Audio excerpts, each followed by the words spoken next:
लोकसभा चुनाव के नतीजे आने के बाद आज पहली बार गोरखपुर में यूपी के सीएम योगी आदित्यनाथ और आरएसएस प्रमुख मोहन भागवत मुलाकात कर रहे हैं। इस मुलाकात के कई मायने निकाले जा रहे हैं। दरअसल यूपी में बीजेपी का खराब प्रदर्शन चर्चा का विषय बना हुआ है। वहीं आरएसएस जिस तरह से बीजेपी पर हमलावर है और इसी बीच में मोहन भागवत की सीएम योगी आदित्यनाथ से मुलाकात कई परिणाम देने वाली हो सकती है।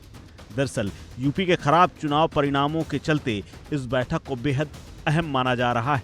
अभी हाल ही में आरएसएस प्रमुख मोहन भागवत और संघ के नेता इंद्रेश ने बीजेपी को लेकर बड़ा बयान दिया था, जिसके बाद चर्चा और इस बैठक पर नजर बनी हुई है। लोकसभा चुनाव नतीजे आने के बाद पहली बार यूपी के सीएम योगी आदित्यनाथ संघ प्रमुख मोहन भागवत से मुलाकात कर रहे हैं। दोनों के बीच मुलाकात गोरखपुर में हो रही है।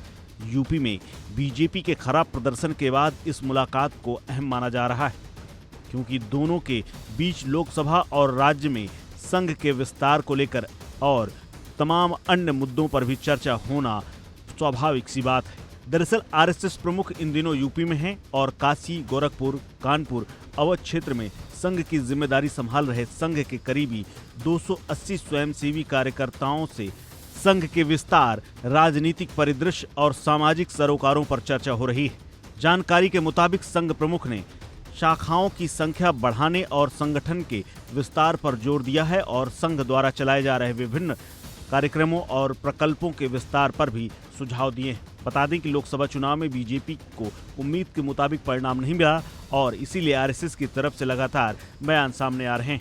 दरअसल ये भी माना जा रहा है, एक धड़ा और विपक्ष ये भी कह रहा है कि आरएसएस नरेंद्र मोदी को चारों तरफ से घेर रहा है।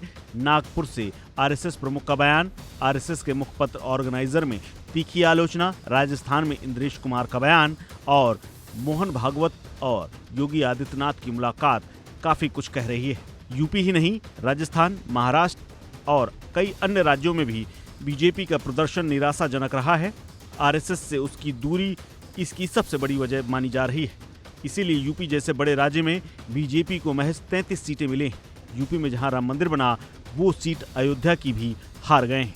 आपको बता दें, लोकसभा चुनाव 2024 के नतीजों के बाद इंद्रेश कुमार ने बीजेपी को आईना दिखाने की कोशिश की और उन्होंने बिना किसी का नाम लिए कहा कि जिन लोगों में अहंकार आ गया और अहंकार में रहकर अत्याचार किया, भगवान राम ने उनसे कहा कि वो 5 साल आराम से बैठे। ये बात उन्होंने इंडिया के लिए कही। वहीं बीजेपी के लिए उन्होंने कहा कि जिन लोगों को अहंकार आया था और उनके अंदर गरिमा बनाए रखते हुए लोगों की सेवा जो नहीं कर पाए, उनको 241 सीटों पर ही समेट करके प्रभु श्री राम ने उन्हें अपना आशीर्वाद दिया है। आपको बता दें कि इंद्रेश कुमार से पहले आरएसएस प्रमुख मोहन भागवत ने भी बीजेपी में बिना नाम लिए निशाना साधा था और कहा था कि जिसको वास्तविक सेवक कहते हैं वो हमेशा मर्यादा में चलता है। सच्चे सेवक में अहंकार नहीं होता, वो गरिमा बनाए रखते हुए लोगों की सेवा करता है। नागपुर के एक कार्यक्रम में पहुंचे संघ प्रमुख ने कहा था कि सच्चा सेवक कर्म करता है, लेकिन कर्मों में लिपटा नहीं होता है, उसमें अहंकार नहीं होता और वही सेवक कहलाने का अधिकारी होता है। इस खबर में फिलहाल इतना ही। अपडेट्स के लिए बने रहिए वन इंडिया हिंदी के साथ।